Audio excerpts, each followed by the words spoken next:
You are listening to selfdiscoverymedia.com, where illumination and inspiration is but a click away. With so many genre topics for you on everything that you need to know in life. We celebrate and share the people who have taken the journey before you and who are now here to serve you with their wisdom and their knowledge. The next show coming up is...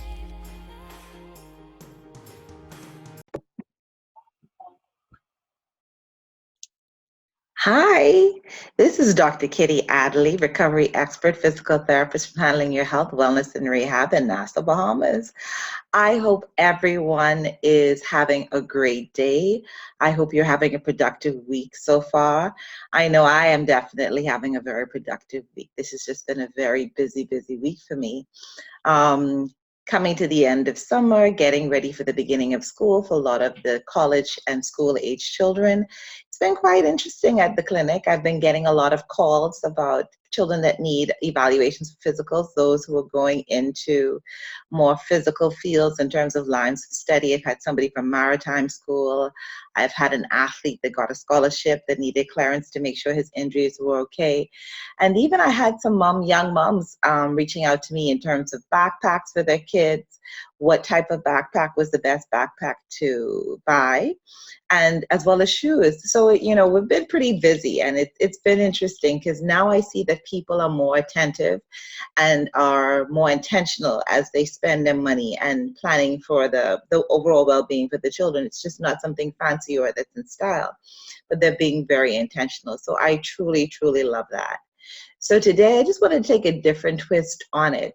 The podcast is Recovering the Whole of You, and we try and talk about um, issues that people face, helping them recover from the issues. But as I looked at this week, I was like, okay, we're doing recovery, but we're also doing prevention.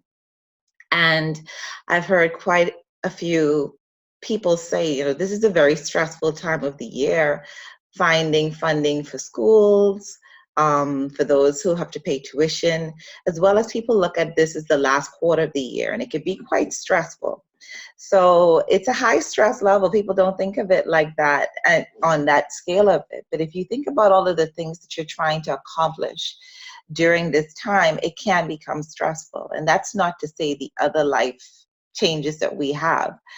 Um, in my practice, I take a not very, but I do use the biopsychosocial approach to dealing with my patients and clients, helping them recover, not just looking at the biology of it, the injury, the pain, the dysfunction, but also trying to figure out how does the psychological aspect and the social aspect come into play. And what I have found is that those who are very stressed, those that don't have the support that they feel that they need to have, sometimes take a little longer to heal and don't do as well. And so as we talk about recovery, it's very important for you to pay attention to where you're at in your life so you don't have to recover or your recovery be minimum. And I say that because I want you to be aware of stressful situations in your life. Um, and that comes with a certain amount of being mindful. A lot of times we acknowledge that we have stress, we just write it off as stress, and we're not intentional with focusing on it. So we're going to be intentional about focusing on stressful situations in our life. Now, this can be anything. This can be complications at work, a stressful work environment. This can be a difficult relationship, whether it's a marital relationship or it's a relationship with a loved one or a child. This can be grieving, right? We've spoken about grief before on previous podcasts, so if you can go and look it up, I'll probably put it down below so you can have that one, dealing with grief, getting over emotional trauma. But as we speak about getting over it, let's deal with it. Let's deal with when we see these things on the horizon. How are we dealing with it? One, we have to acknowledge it. We have to acknowledge it that this is a stressful situation. And in this situation, we have to control how we're going to respond to it. We don't want to be at the mercy of our emotions. While it's very clear that you have to deal with these emotions, you have to be in control of how you're going to deal with it. And sometimes it can be quite challenging because, this is a situation you probably don't want to be in the first place. And sometimes we don't have the skills that we would probably think we need to manage these things. And so I wanted to talk about that a little bit today, right? The first thing is when we deal with situations, stressful situations, we tend to get very fearful. I know that I get very fearful with the situation. And I shouldn't say very fearful, but there could be times when I allow what I think may be a possible outcome to consume me. And I know I'm not the only one. I know I'm not the only one that thinks probably the worst case scenario and works backward. That can add more stress to the pot. So be very realistic. Look at it here and now, deal with the present, try not and think all the way down the line, what if, because you're putting energy in a situation that hasn't happened yet, and you're robbing yourself of the opportunity of being present and dealing with what you have to deal with. And I have to say this over to myself constantly because I'm sort of that critical thinker. I analyze things to the ninth. So I am so guilty of this. So when I speak to you, trust me, I'm saying this for myself, a reaffirmation. And so you don't want to go be too fearful. You don't want to stress yourself into the fact of just thinking of what can happen, what can happen. So just try and be present, be mindful and be present. One of the things you can do to help you with that, to stay focused, to be mindful, and to actually give yourself the opportunity to explore your fears is probably just write it down. Journaling is so good because it sort of gives you an account of where you're at, and you can examine where you think you may be. And the good thing is that 2 to 3 days, 2 to 3 weeks, 2 to 3 months from now, you can look back at that spot and recognize where you were and realize that, okay, we made it. There's a fantastic quote that I love. It says that I just wanted to let you know that you've survived 100% of your worst days. And it's so real, right? Because there's some days you just feel so overwhelmed. But if you look back at it, you survived that day. So be present, be mindful. I hate to sound very cliche-ish. This too will pass, but we have to make sure that we're in good mind, that we're not stressing ourselves out as we go through this. Okay? Like I said, acknowledge what you're going through. We don't want you to not pay attention to what you're feeling. So acknowledge it. Give yourself a few moments to worry about it. That's where the journaling comes in. If you are a spiritual or religious person, you do your meditation, you do your prayer. You just give yourself time to acknowledge what you're feeling, to set goals and intentions, visualize where you want yourself to be, and call it your worry time. But worry with purpose and worry with intent. Worry where you know where you need to go, where you want to go. What is it going to look like when I finally get there? So set that time aside. All right. And as much as you are stressed and you're worried, think about all of the good things that are happening, right? Think about, well, I'm able to read, I'm able to hear, I'm able to see, I'm able to get up and move for some of us, right? Think about all of the good things that's happening to you right now, because I guarantee you there may be 1 or 2 bad things that's happening, but there's always something good that you can be grateful for. And I want you to really try and concentrate on those good things.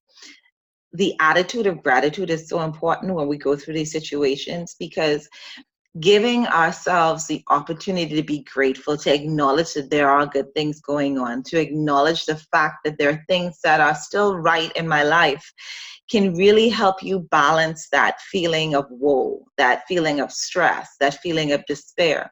That even though that I'm facing this situation right now, there's so many other things that I can be grateful for. I'm grateful for the other relationships in my life. I'm grateful for friendship. I'm grateful for family. I'm grateful for food. I'm grateful for fresh air. So just try really hard to pull to you to wear those badges of gratitude, all of the things that you can celebrate and give thanks for. That's very, very, very important. And so those are more like mental, right? Because the thing is, now remember, we take a whole holistic approach. I talked to you about the biopsychosocial aspect of it.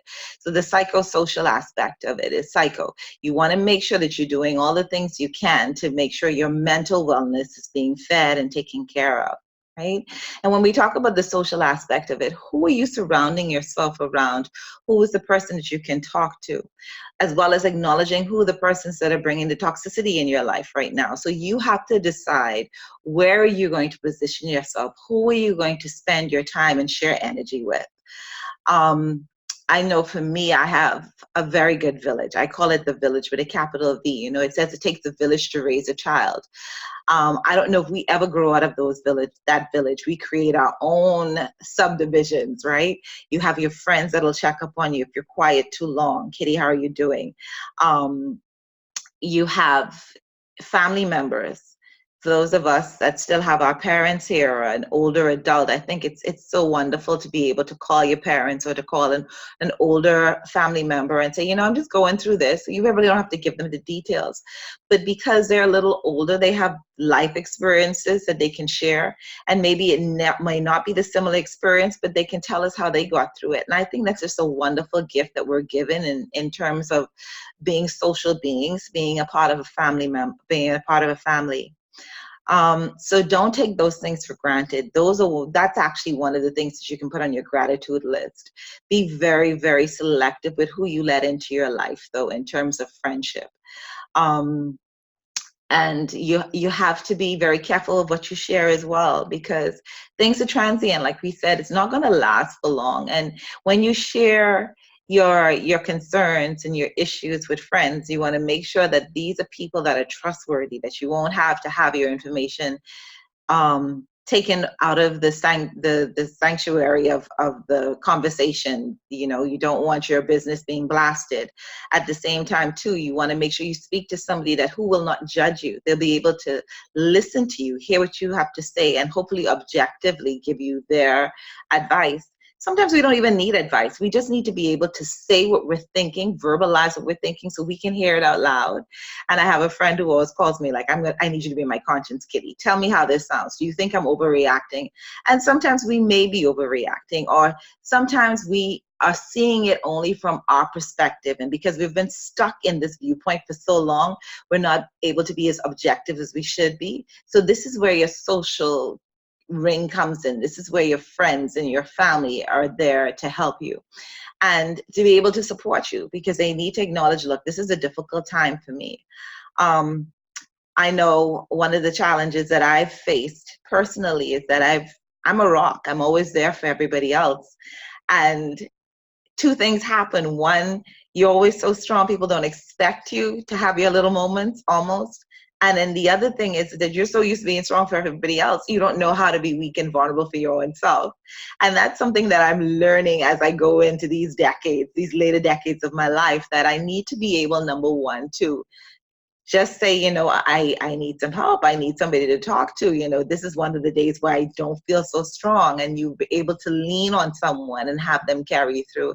And like I said, I'm very grateful for my village. So now we're learning, we're creating a new rhythm, and that is fantastic. And so hopefully you can use these things as we talk about the psychological aspect of dealing with stress and the social aspect of dealing with stress and stressful times. You know, the easy part is, well, I don't know if we call it easy, but the more tangible part is that physically you need to take care of yourself, right? You are what you eat, you are what you consume, and you only can get out what you put in.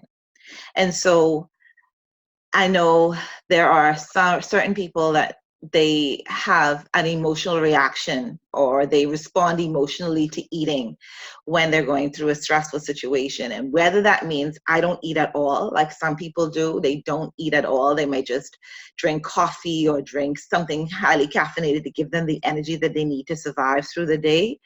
Or the reverse, where you have people that are just constantly eating for comfort. We have to be very mindful of what we consume and how we consume it, right? Because again, like I said, you are what you eat. You need to eat nutritionally dense food.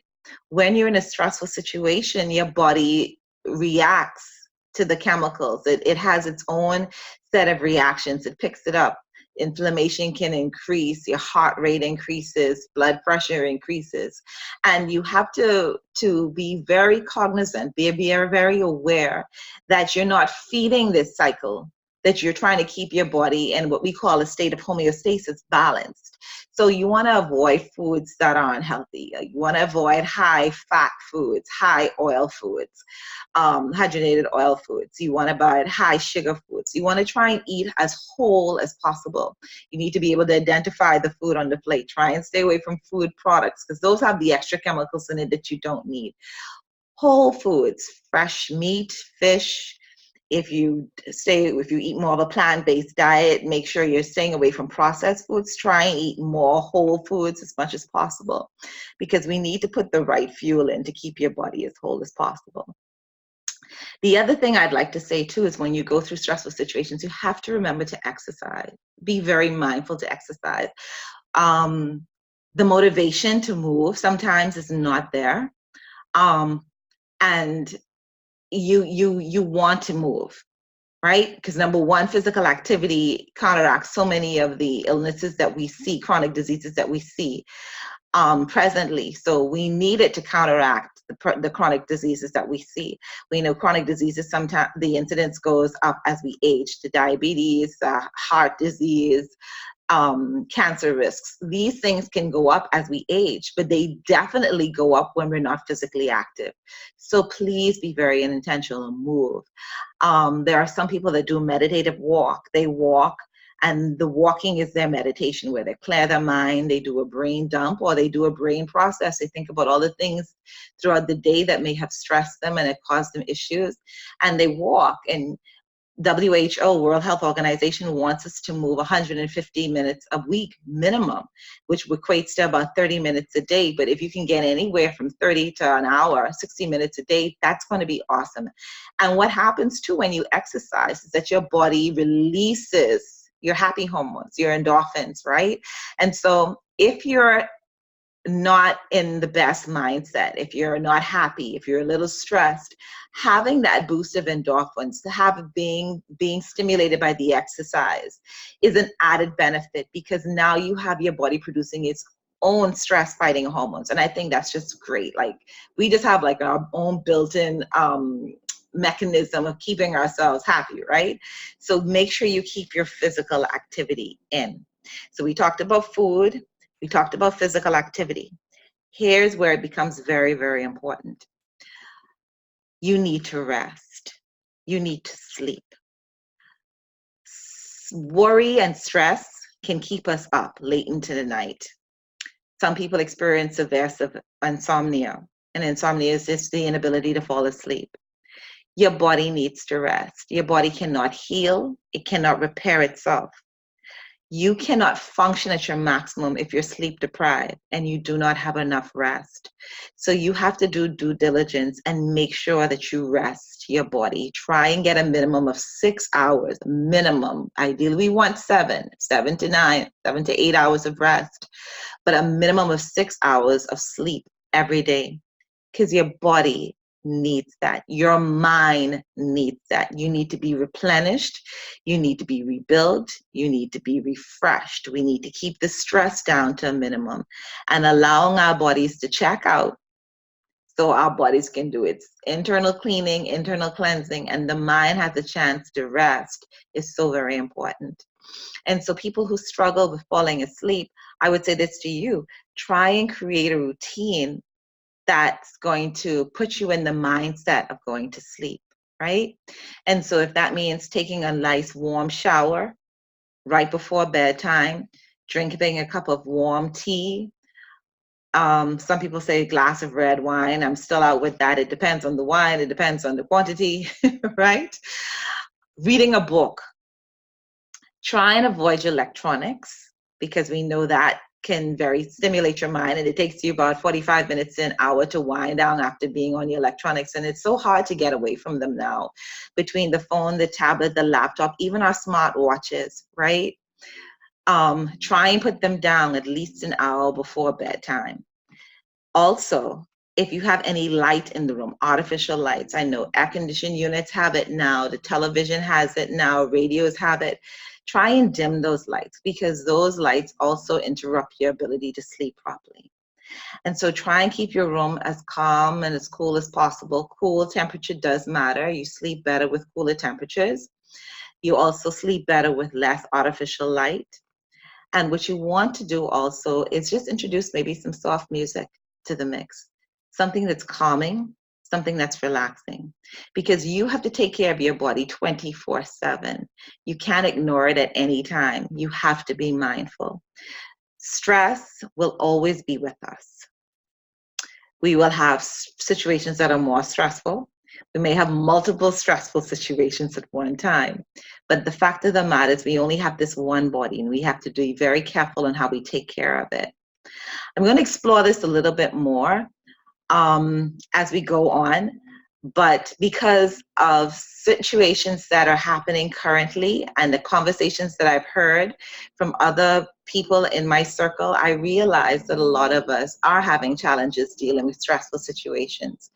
And I want to really give that the attention that it needs. To first of all, I'd say that it's okay that you go to stressful situations and everything has a time limit, but it's what you're doing as you go through this stressful time that's going to matter how you're going to come out at the end. We don't want you with uncontrollable blood pressure, uncontrollable blood sugar. We don't want you chronic fatigue.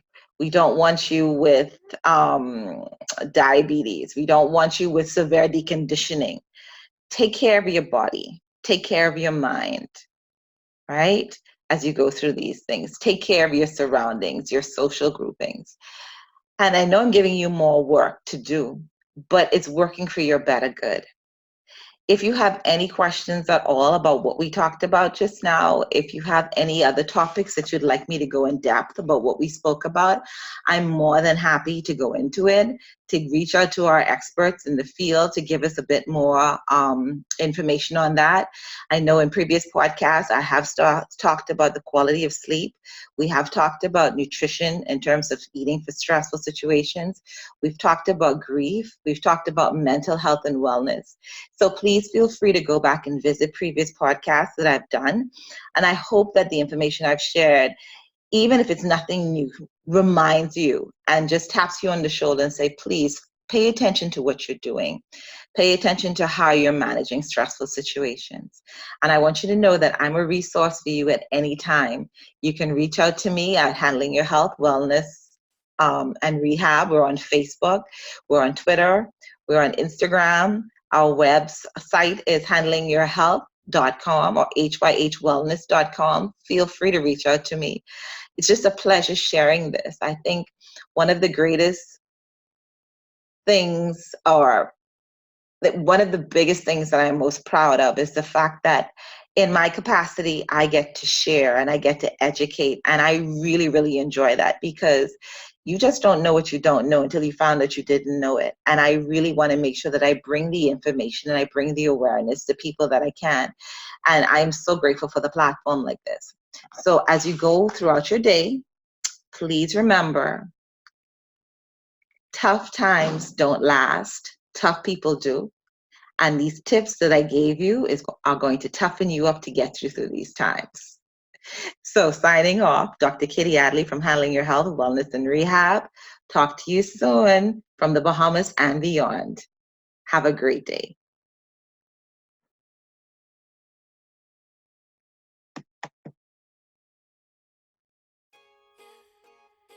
We hope that you enjoyed the show and were inspired to come and visit us at selfdiscoverymedia.com and see what other shows we have for you. And please do visit our selfdiscoverycommunity.org and see how you can be a part of giving back. Thank you very much.